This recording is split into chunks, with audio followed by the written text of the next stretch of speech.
My junior high school was in a little suburb on Long Island in West Babylon, and it was called West Babylon Junior High. I always wanted to go back there, and eventually I did go back one day, and it was amazing that it was exactly as I remembered it.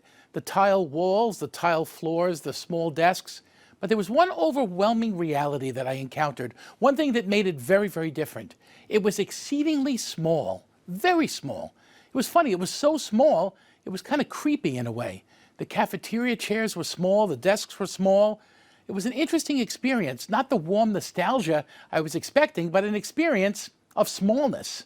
This gospel reminds me of that so much. Jesus experiences smallness in a very dramatic way. His town has become small.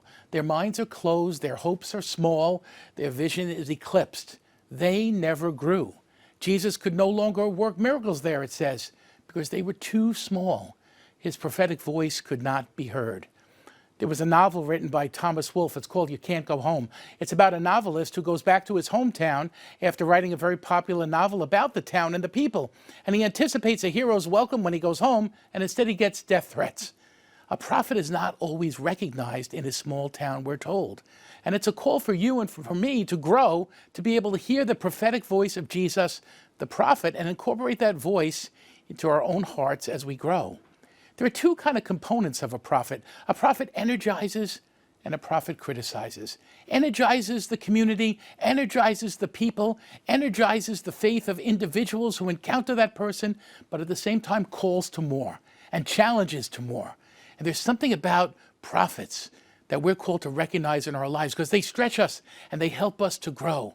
That criticism, in a way, is a loving way for us to grow and understand how God works in our lives even more broadly and even more beautifully. That's part of the challenge of the gospel. That's part of the challenge of seeing the largeness of our life and how we grow.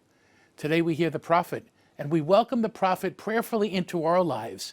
May we be energized and open to new life in our own hearts and in our own spiritual lives. You can't go home. We've all grown in faith and in hope. We're bigger than we were. May we hear the prophet and energize others while calling each other to belong more deeply.